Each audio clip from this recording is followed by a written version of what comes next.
지켜보기 9번째 강의가 시작됩니다.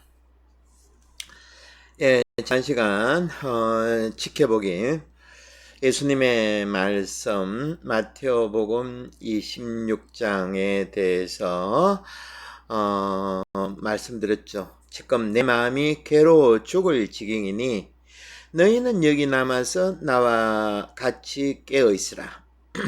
하지만 예수님께서 기도하고 돌아오시니까 제 아들이 모두 자고 있는 모습을 보시고는 책망하시는 장면입니다. 그런데 이런 복음에서 나오는 이 지켜보기, 예수님께서 처음 우리들에게 부탁하신 말씀이죠. 같이 지켜보자. 얼마나 힘들고 그렇게 했으면 그런 부탁을 하셨겠습니까? 예사롭지가 않죠. 그래서 오늘은 지난 시간 말씀드린 것처럼 양자 물리학자들 들이 세상에서 가장 아름다운 실험이라고 이름 붙인 이중 설립 실험을 소개해 보겠습니다. 먼저 양자의 세계는 아주 작은 미시 세계입니다. 양자는 빛을 이루고 있는 광자와 원자 핵 주위를 돌고 있는 전자, 그리고 핵을 이루고 있는 양성자와 중성자 같은 정말로 작다고도 할 수 없고 이것은 말 그대로 밀입자죠. 이 양자들은 참으로 신비로운 특성을 가지고 있습니다. 양자 물리학 분야에서 최고의 권위를 자랑하는 이스라엘의 와이즈만 과학원이 1998년에 이중 설립 실험을 했습니다. 밀입자의 정체를 알기 위해서 제가 간단한 제가 그린 건데 한번 보십시오. 여기 보면 뭐가 나옵니까? 저 위에 동그란 거는 전자 알갱입니다. 그리고 저것을 이중설립이라 그러는데, 저기 보면 그것이 있죠. 두 개의 작은 구멍이 있죠. 저기로 저 원자 알갱이를 전자총으로 쏘옵니다. 쏘면 그 밑에는 벽입니다. 벽이면 그것을 이렇게 좀 확대했는데 밑에서는 어떻게 됩니까? 점이 박히죠. 그러니까 수백 개, 수천 개를 쏘았겠죠. 저런 식으로 당연히 저 작은 구멍 사이로 전자총이 쏘이면 저 벽 같은데 저렇게 1년 되게 주르륵 저렇게 박힌다는 겁니다. 저기 흔적이죠. 그런데 문제는 저 전자를 쏘아가지고 직선으로 통계가지고 뒤에 자국이 남기는데, 문제는 뭐가 문제인가 하니까 지켜보지 않을 때. 그러니까 우리 인간들이 처음에는 A도식, 요 도식 A도식입니다. A도식에서는 지켜보니까 어떻습니까? 당연히 알갱이식으로 입자식으로 뒤에 가지고 콕콕콕콕 바뀝니다. 내가 바라보고 있으면 이 밀입자가 직선으로 나가서 알갱이 자국을 남기지만 내가 보지 않으면 어떻게 되는가 하니까 이런 식입니다. 가까이 보십시오.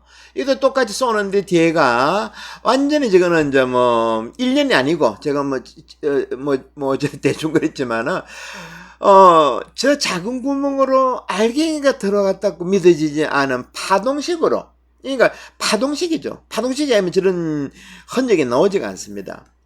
이게 비도식인데 여러분 너무 이상하지 않습니까?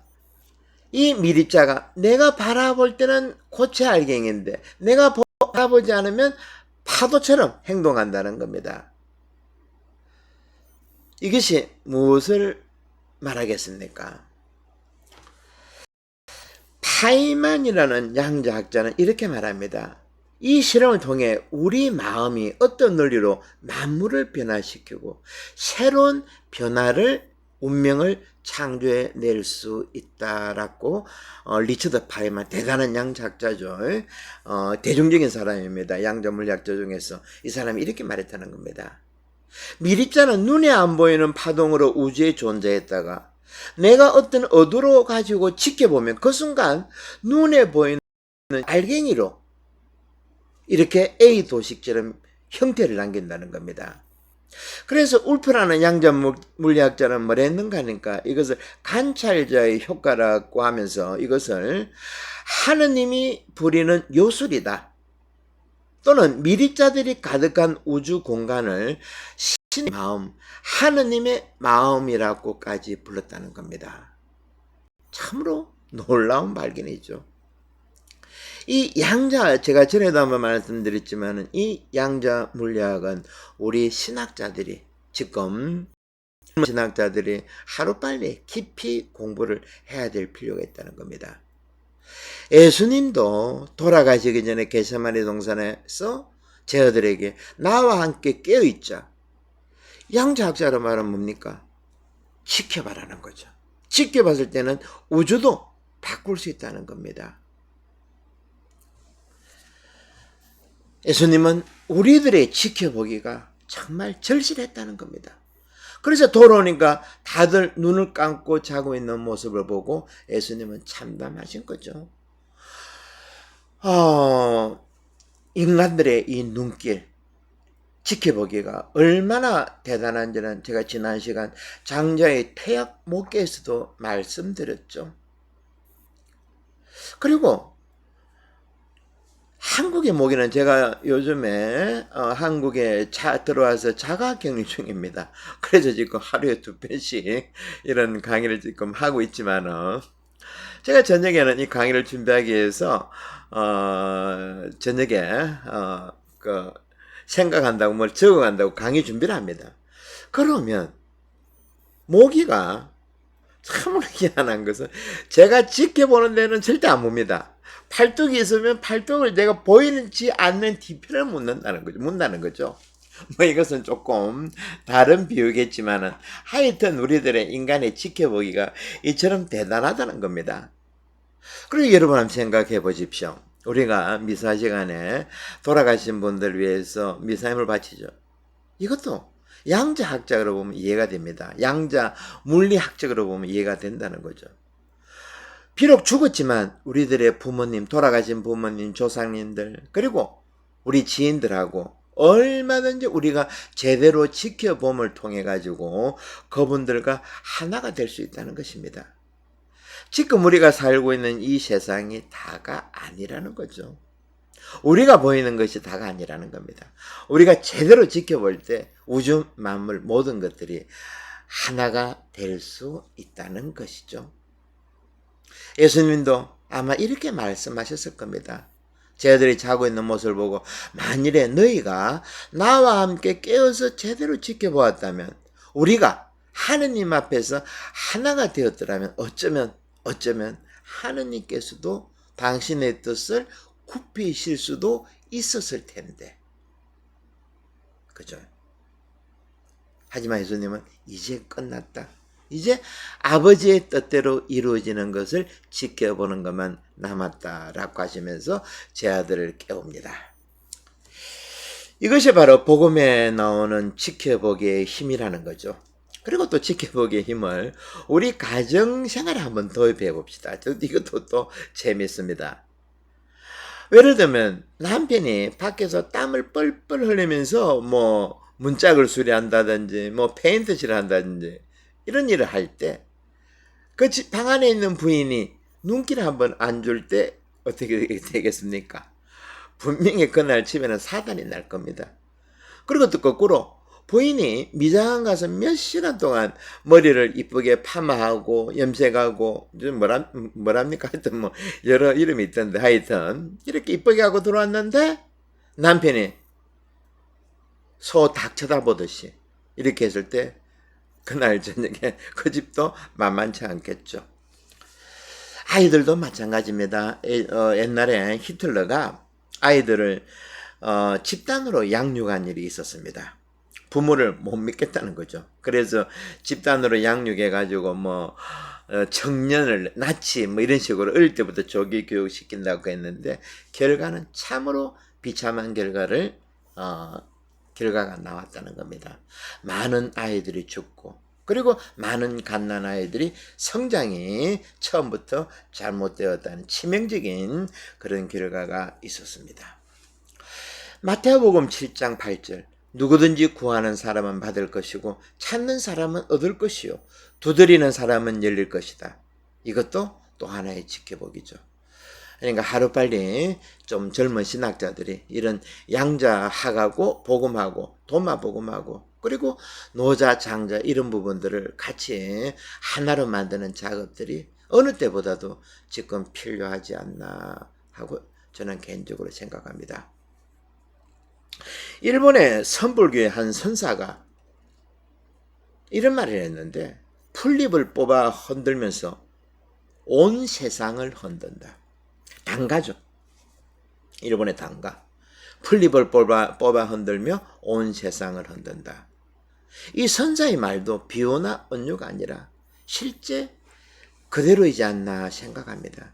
우리가 제대로 지켜본다 그러면 풀잎을 뽑아 흔들 때 온 세상이 떨린다는 거죠. 그리고 또 여러분들 옛날에 그런 이야기 많이 들어보셨죠. 아마존에서 나비가 날개짓 한번 할 때 그 수백만 수천만 나비가 날개짓 할 때 그 힘이 중국의 베이징에까지 태풍을 몰고 온다는 이런 말들이 그냥 애사롭지 않은 말이라는 겁니다. 조금 전 아름다운 이중 설립 실험에서 본 것처럼 인간이 지켜보기에는 시공의 한계를 뛰어넘어 온 세계와 우주가 하나로 연결되어 있다는 겁니다.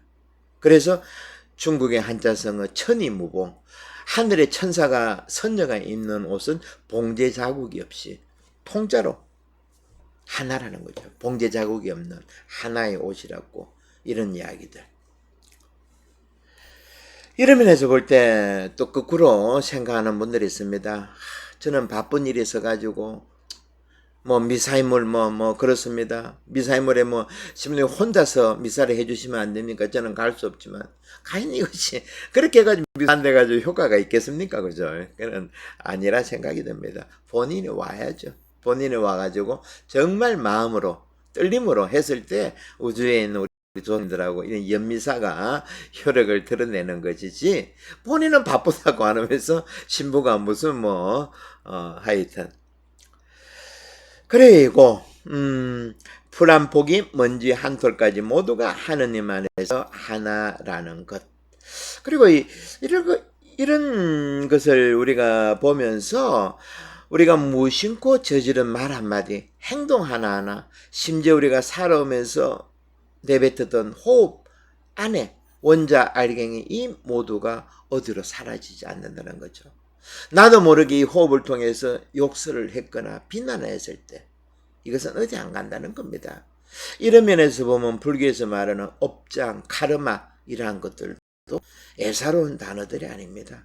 저는 요즘에 이제 나이가 많지는 않은 나이지만은 이 중년의 후반부에 접어드니까 저의 행동 하나하나 말 한마디 한마디 비난 하나하나를 좀 조심히 해야 되지 않나 하고 이런 공부를 하면서 더 깊이 생각해 봅니다. 이렇게 겉으로 보면 여럿으로 나타내 보이는 세상의 본질은 실상 둘도 아니고 하나라는 건데 우리가 지금 강의를 하고 듣고 저는 말하고 이런 모든 것들도 이 사실을 깨닫기 위해서입니다. 만일 우리들이 가정에서 서로 하나가 아니고 서로 생각이 다르고 이럴 때는 뭐라 그럽니까? 콩가루 집안이라 그러죠. 그리고 우리 성당에서도 모두 생각이 다를 때 신부는 신부대로 사목회는 사목회대로 신자들은 서로 친한 사람끼리 몰려 다닐 때 참으로 답답하다는 거죠.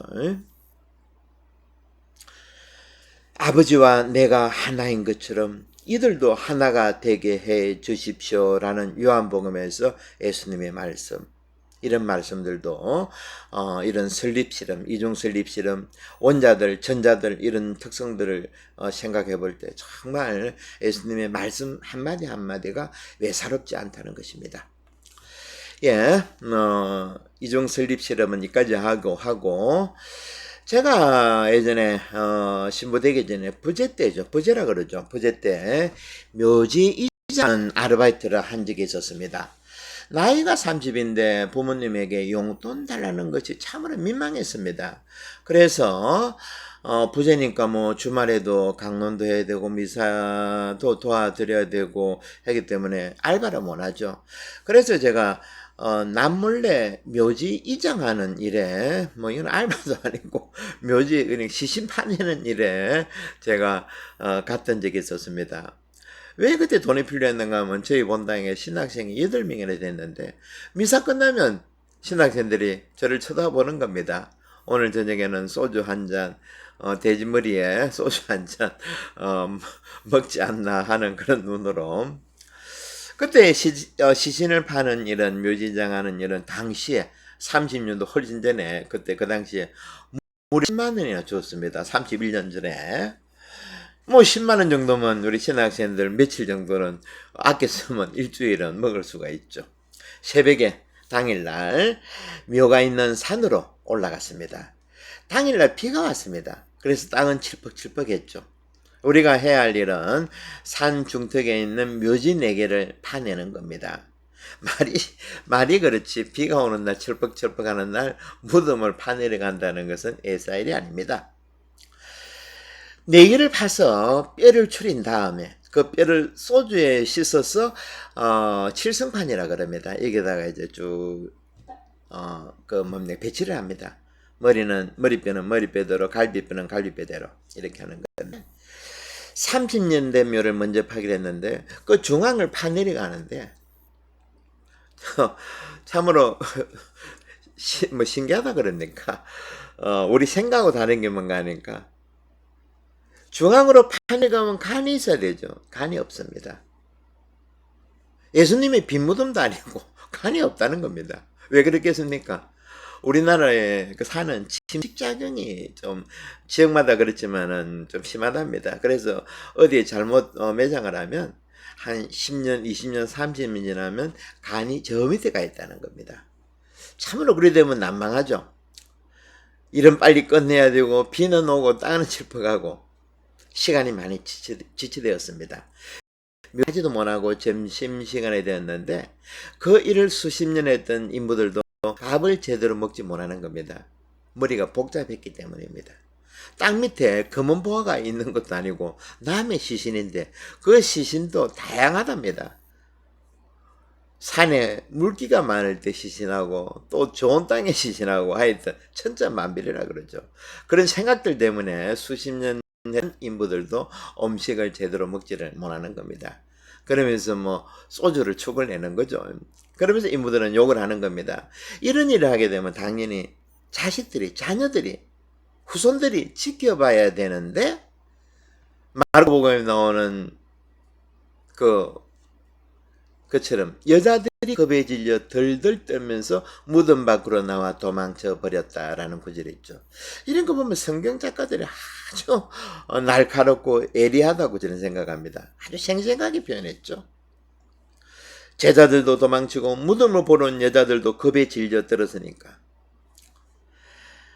지금 우리가 하고 있는 중년 여행에서 이 작업은 어떻게 보면 가짜 자기를, 안에 썩어 문드러진 이 시신과 같은 부패한 그것을 파내는 그런 묘지 이장하는 일하고 뭐 크게 다르지 않다고 봅니다. 요한복음 6장 60절에 이런 말씀이 나옵니다. 내가 바로 생명의 빵이다. 나에게 오는 사람은 결코 배고프지 않고 나를 믿는 사람은 결코 목마르지 않을 것이다. 내 살은 참된 양식이며 내 피는 참된 음료이기 때문이다. 이 부분 우리가 너무 잘 알죠. 근데 이어서 보면 이 말씀에 제자들 중 여럿이 이렇게 말씀이 어려워서야 누가 알아들을 수 있겠는가 하며 수군거렸다. 예수께서 저희들이 당신의 말씀을 못마땅해 하는 것을 알아채시고 내 말이 귀에 거슬리느냐 하고 물으셨다. 이처럼 진리는 우리 인간들, 가짜 자기에 휘둘리는 우리들이 듣기에 거슬리는 겁니다. 그래서 저는 강론과 설교는 결코 신자들의 귀에 달달하게 들려서는 안 된다 생각합니다. 예수님의 말씀은 카프카의 말대로 얼음 도끼가 되어가지고 내 안에 가짜 자기를 깨 부술 정도 되어야 되는 거죠. 제가 이런 묘지 이장 작업을 하면서 또 하나 놀라운 것을 발견했는데, 두려움을 극복하는 것은 결국 노동의 힘이다라는 겁니다. 비가 와서 진흙탕이 되어버린 산비탈에 무덤을 파내려 가는데 삽질 하나 곡괭이질 하나가 정말 힘들었습니다. 무덤을 파내려 가면 온몸에 땀 범벅이죠. 게다가 간이 안 보이면 뭐 정말 난감합니다.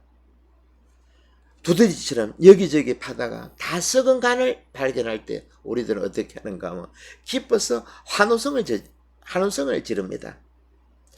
이처럼 우리들의 매주 참여하는 이 미사전례도 뭐 비교하기는 좀 그렇지만은 이 정도의 겸허한 마음 정도는 필요하지 않겠나 생각합니다.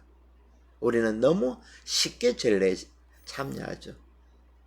예수님의 말씀조차도 우리 미사 때 복음, 독서 과연 내 안에 얼마만큼 머물고 있습니까?